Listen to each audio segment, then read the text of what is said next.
नमस्कार साथियों, आप सभी का स्वागत है।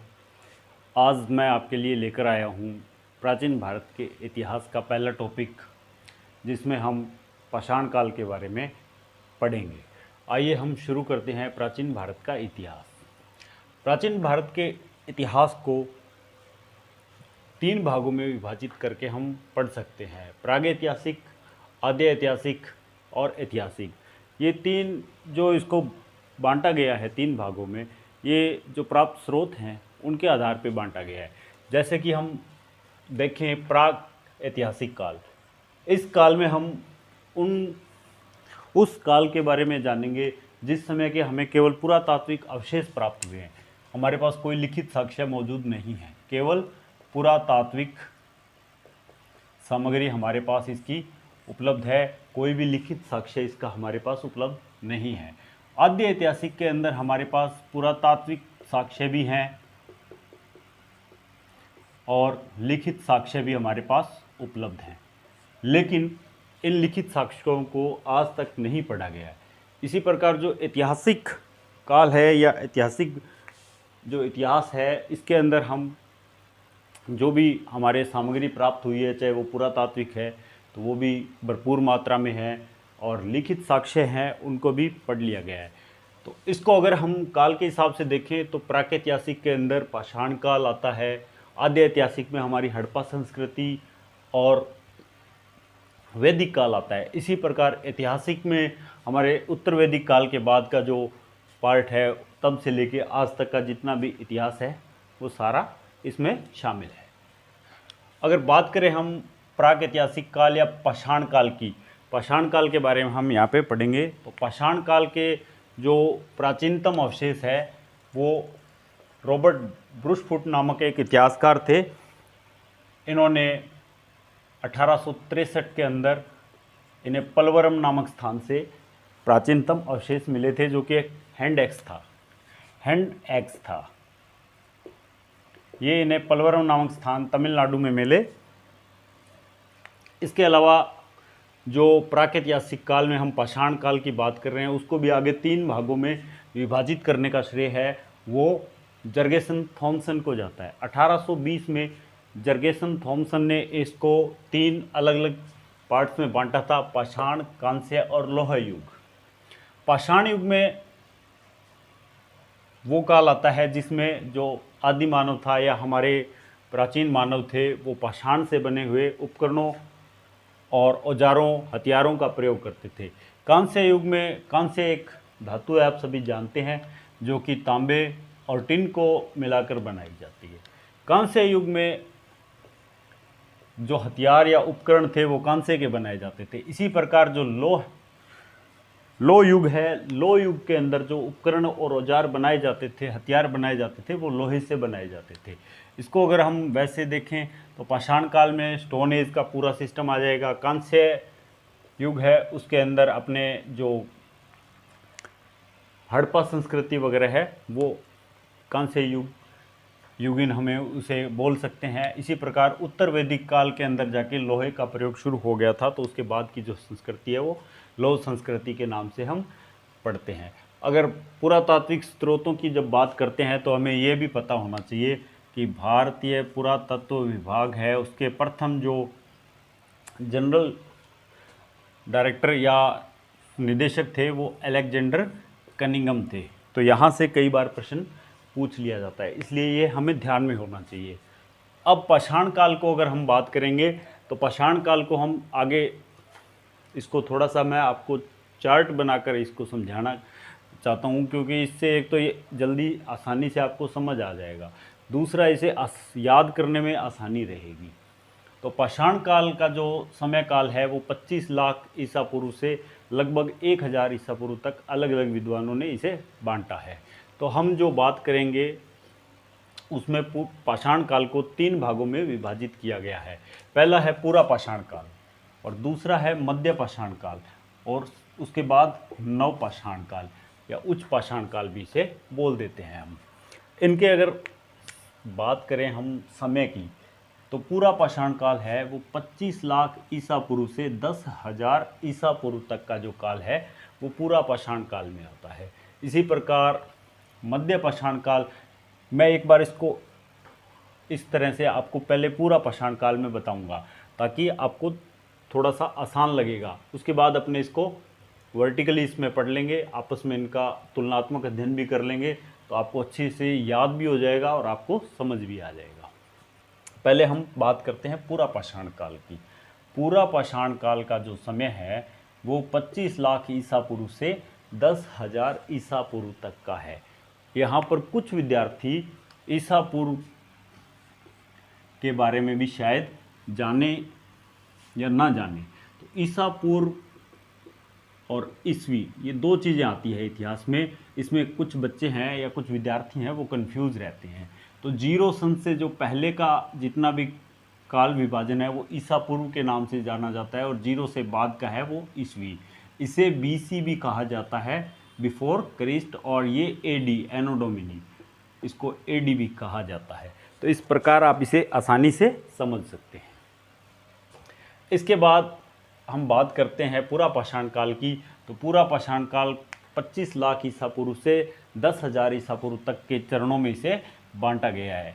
इसे भी 3 भागों में बांट दिया गया है, निम्न या पूर्व पूरा पाषाण काल, मध्य पूरा पाषाण काल और उच्च पूरा पाषाण काल। इनको भी अलग अलग समय में विज्ञान जो पुरातत्वविद हैं, हमारे इतिहासकार हैं, उन्होंने विभाजित किया है। जो निम्न पूरा पाषाण काल का समय है वो 25 लाख से 1 लाख वर्ष ईसा पूर्व माना जाता है। इसी प्रकार मध्य पूरा पाषाण काल का जो समय है वो 1 लाख ईसा पूर्व से 40,000 ईसा पूर्व तक का माना जाता है। और जो उच्च पूरा पाषाण काल है उसे 4,000 से 1,000 ईसा पूर्व तक हम मान सकते हैं। इसकी अगर विशेषताएं हम बात करें औजारों की, उस समय जो औजार प्राप्त हुए हैं उनकी, तो पूरा पाषाण काल है उसमें औजार जो है वो क्वार्टजाइट पत्थर के हमें मिले हैं। यहाँ पे मैं बात करूँगा निम्न पूरा पाषाण काल की। इसके अंदर हमें जो हथियार या औजार उपकरण जो भी मिले हैं वो पत्थर के मिले हैं। इसे भी आगे 2 भागों में बांटा गया है।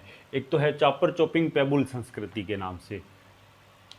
इसमें चॉपर चॉपिंग पेबुल संस्कृति इसलिए कहा जाता है क्योंकि इससे जो पत्थर के औजार और उपकरण हथियार मिले हैं उनको चॉपर चॉपिंग और पेबुल कहा जाता है। पेबुल एक गोलाकार पत्थर, जैसे नदी में चलता चलता पत्थर चिकना और उसकी सतह है वो गोल हो जाती है, उस प्रकार का एक पत्थर होता है, उसे पेबुल कहा जाता है।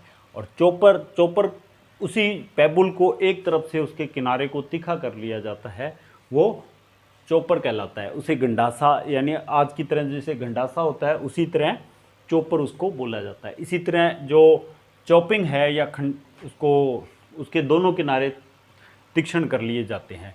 जैसे आपको मैं यहाँ पे बताना चाहूँ तो ये ऐसे गोल पत्थर है, इसमें जैसे एक साइड अगर यहाँ से इसको चपटा करके तीखा कर लिया जाता है तो ये चॉपर हो गया, और दोनों साइड से अगर इसके दोनों हिस्से कर लिए जाते हैं तो ये चॉपिंग हो गया। और ये पूरा स्टार्टिंग का जो पत्थर है इसको पेबुल बोला जाता है। इस प्रकार से इसको जो ये सारी विशेषता है ये निम्न पूरा पाषाण काल की है। इसमें पूरा पाषाण काल की अगर हम बात करें तो पूरा पाषाण काल में मानव का जो विकास था वो पूर्ण हो चुका था।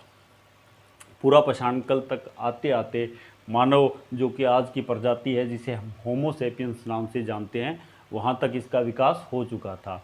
इसके जो विकास के अलग अलग चरण थे उन्हें रामापिथेकस, ऑस्ट्रेलोपिथेकस, इसके अलावा निएंडरथल मानव, होमो इरेक्टस, होमो हैबिलस, इन चरणों से गुजरता हुआ होमो सेपियंस तक का विकास आधुनिक मानव का हो चुका था। अब हम बात करते हैं पूरा पाषाण काल के महत्वपूर्ण स्थलों की। पूरा पाषाण काल के 3 चरणों के अलग अलग जो महत्वपूर्ण स्थल हैं उनमें सबसे पहला महत्वपूर्ण स्थल है सोन नदी घाटी, जो कि वर्तमान में पाकिस्तान में है। पाकिस्तान की जो सोन नदी घाटी है वहाँ से निम्न पूर्व या पूर्व पूरा पाषाण काल के जो अवशेष मिले थे, इसलिए इसे सोन संस्कृति के नाम से भी जाना जाता है, क्योंकि प्रथम अवशेष जो पूर्व पूरा पाषाण काल के मिले थे वो सोन नदी घाटी पाकिस्तान से मिले थे, इसलिए इसको सोन घाटी सभ्यता भी इसके नाम से जाना जाता है, सोन संस्कृति के नाम से भी जाना जाता है। इसी प्रकार जो पूर्व पूरा पाषाण काल के जो अवशेष हैं वो अतिरमपक्कम और बदमदुरै, ये दोनों स्थान तमिलनाडु के हैं। यहाँ से भी हमें इसके अवशेष प्राप्त हुए हैं। इसके अलावा जो पलवरम नामक स्थान है, पलवरम नामक स्थान है, मैंने आपको पहले भी बताया था कि रॉबर्ट ब्रूसफुट ने पलवरम नामक स्थान से सर्वप्रथम एक इन्हें पेबुल मिला था, या हैंड एक्स बोल सकते हैं, पत्थर के औजार मिले थे, हैंड एक्स जिसे कहा गया है, वो पलवरम नामक स्थान से मिले थे और रॉबर्ट ब्रूसफुट ने सबसे पहले इन्हें खोजा था। ये तीनों चारों स्थल हैं, ये पूरा पाषाण काल से संबंधित है।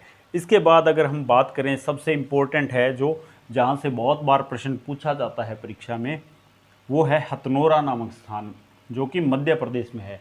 यहाँ से मानव खोपड़ी का अवशेष मिला था। ये मध्य पूरा पाषाण काल के लगभग की घटना है।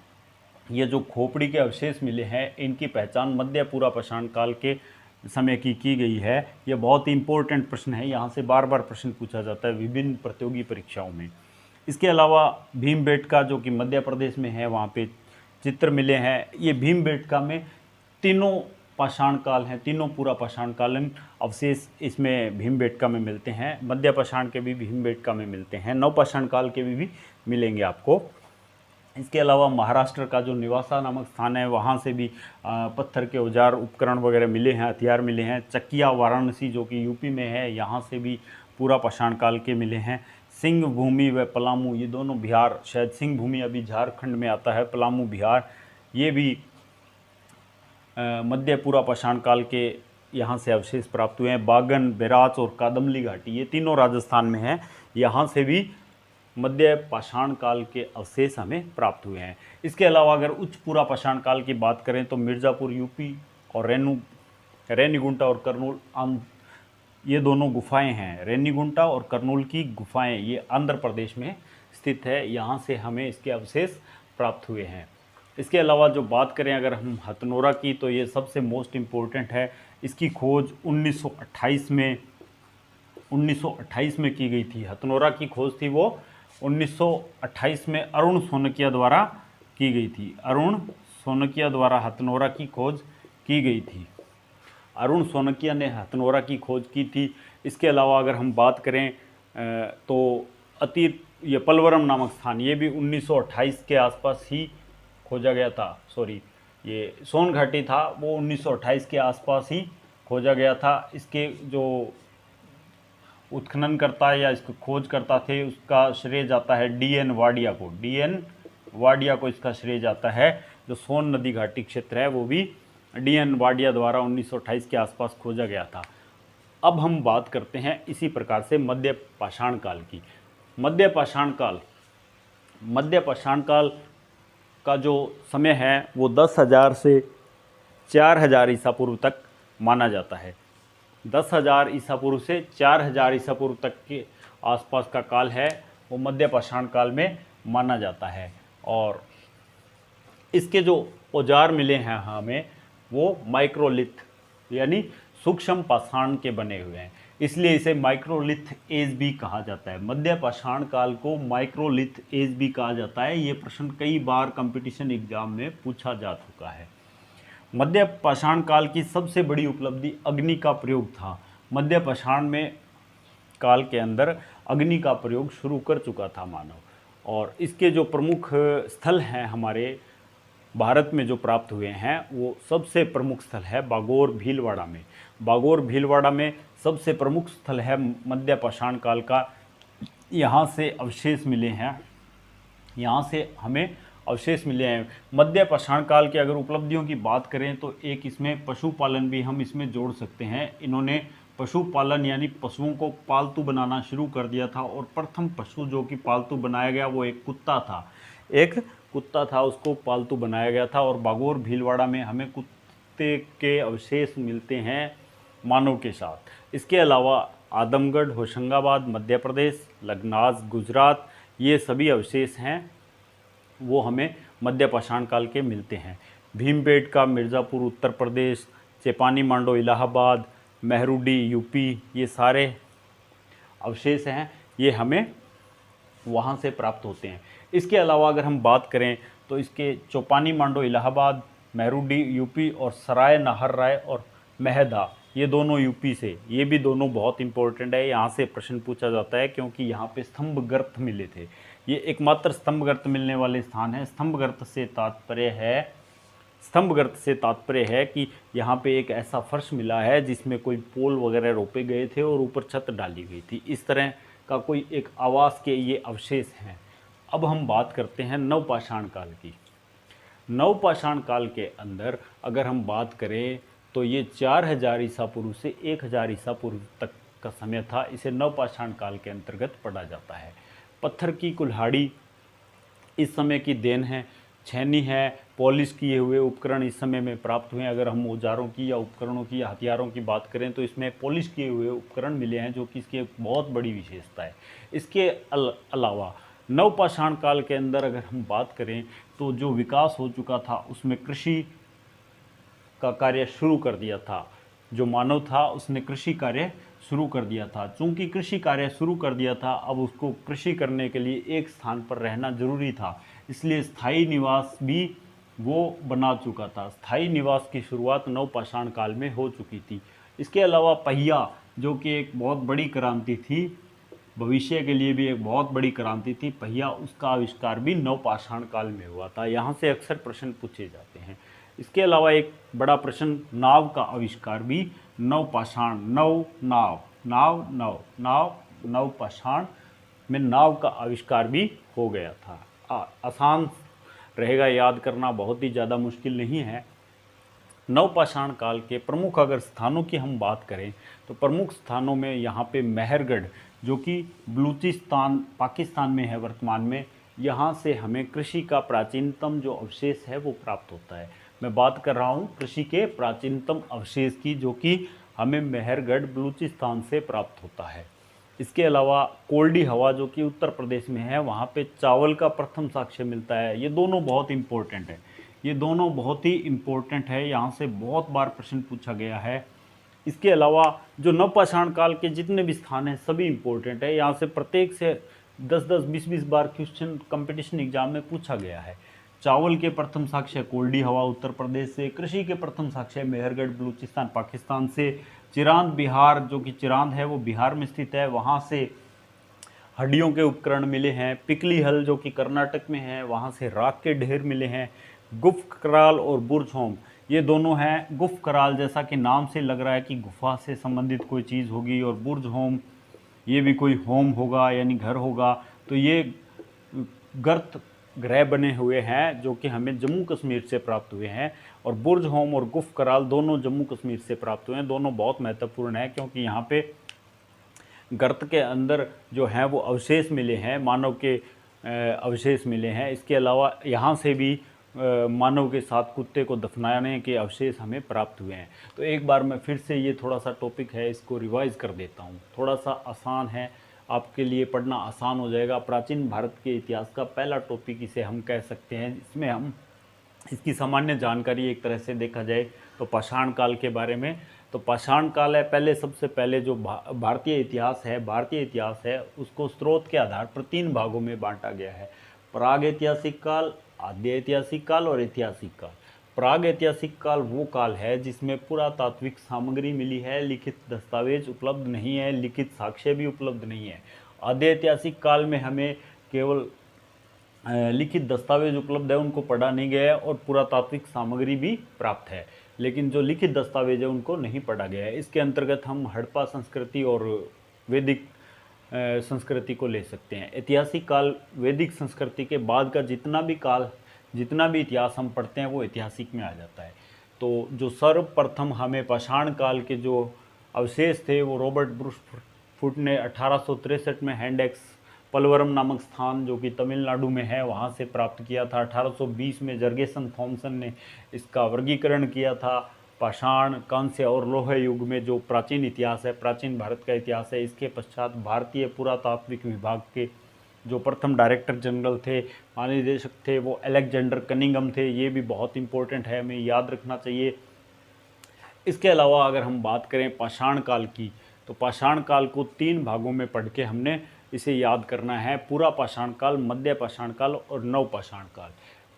पूरा पाषाण काल का जो समय है वो 25 लाख ईसा पूर्व से 10,000 ईसा पूर्व तक का है, और जो मध्य पाषाण काल का समय है वो 10,000 ईसा पूर्व से 4,000 ईसा पूर्व तक का है। इसी प्रकार नव पाषाण काल का जो समय है वो 4,000 ईसा पूर्व से 1,000 ईसा पूर्व तक का है।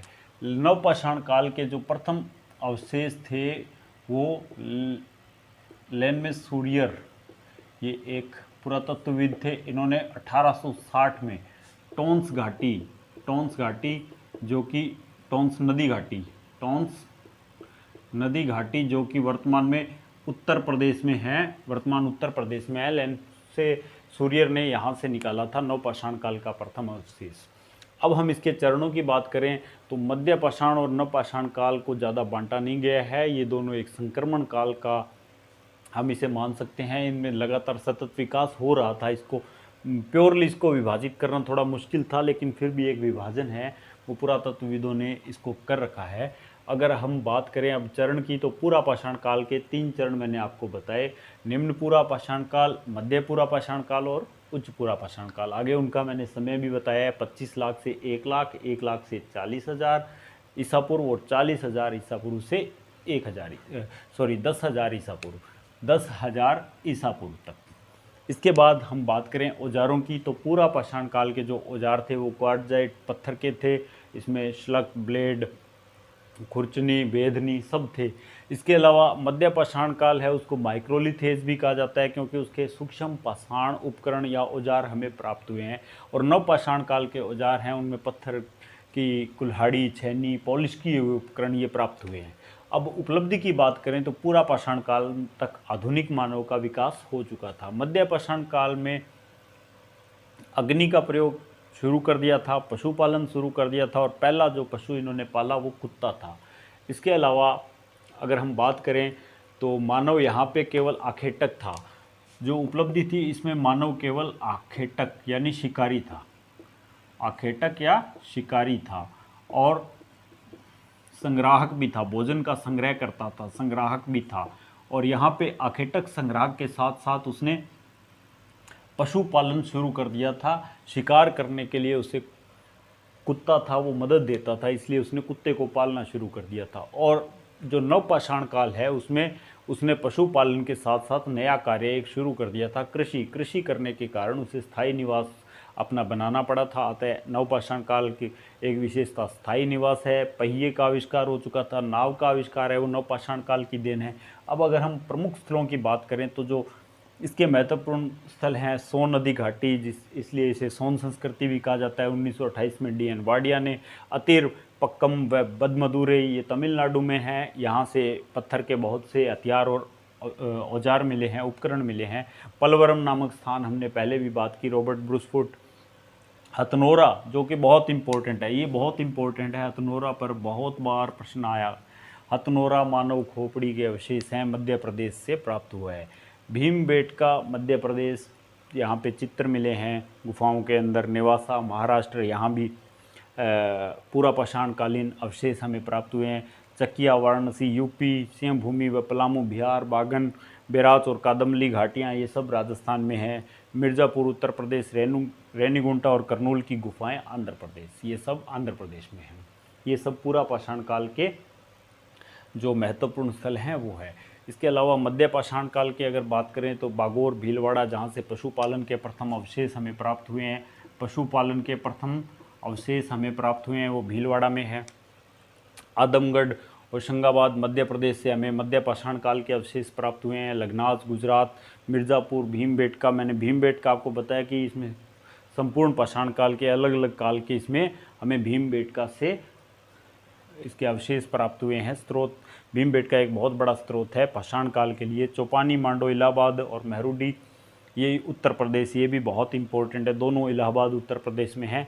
सराय नाहर राय और महदहा यहाँ पे स्तंभ गर्त प्राप्त हुए हैं जो कि महत्वपूर्ण स्थान है। इसके अलावा अब नवपाषाण काल की अगर बात करें तो यहाँ से कोल्डी हवा उत्तर प्रदेश, जहाँ से हमें चावल के साक्ष्य प्रथम प्राप्त हुए हैं, प्रथम चावल के अवशेष हैं वो कोल्डी हवा से प्राप्त हुए हैं। मेहरगढ़ बलूचिस्तान पाकिस्तान से हमें कृषि के प्रथम अवशेष प्राप्त हुए हैं। ये थोड़ा सा कन्फ्यूजन वाला है, इसे थोड़ा सा ध्यान रखना पड़ेगा।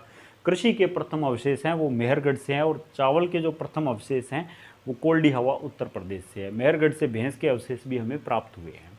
चिरांद बिहार से जो हमें हैं वो हड्डियों के उपकरण मिले हैं, जिसमें हिरण की हड्डियां हैं। हिरण की हड्डियों के हमें उपकरण और औजार मिले हैं। पिकली हल कर्नाटक में राख के ढेर हैं, बहुत बड़े बड़े राख के ढेर मिले हैं। ये अंदाज़ा लगाया जाता है कि यहाँ भी पशुओं का जो था वो बहुत बड़े स्तर पे पशुओं को पाला जाता था, और उनके गोबर को एक जगह इकट्ठा करके बाद में उसमें आग लगा दी जाती थी। उसकी वजह से वो राख के ढेर बने हुए हमें पिकली हल कर्नाटक से मिले हैं। और गुफ कराल बुर्ज होम जम्मू कश्मीर, वहाँ से हमने बता दिया कि आपको गुफा यानी ये बुर्ज होम मतलब घर, वहाँ से हमें मानव के रहने के अवशेष मिले हैं, गर्त मिले हैं कुछ, और इसके साथ साथ वहाँ से मानव के कुत्ते के साथ अवशेष भी अस्थियाँ मिली है। तो इस प्रकार से हमारा जो प्राचीन भारत के इतिहास का टॉपिक है पाषाण काल, वो इसमें कंप्लीट होता है। इसमें हम ताम्र पाषाण कांस्य और लौह युग की अगले वीडियो में हम ज़रूर चर्चा करेंगे। इसके साथ साथ प्राचीन भारत के इतिहास के बाकी के टॉपिक है उनके लिए भी अलग अलग वीडियो में समय समय पर जारी करूँगा। आप सब ने मेरा वीडियो पूरा देखा, अगर आपको अच्छा लगे तो इस पर कमेंट कीजिए, इसको लाइक कीजिए और मेरे चैनल को सब्सक्राइब कीजिए। अगर आपके दोस्तों को भी इतिहास में रुचि है तो उन्हें ये शेयर भी कीजिए। बहुत बहुत धन्यवाद। Thank you.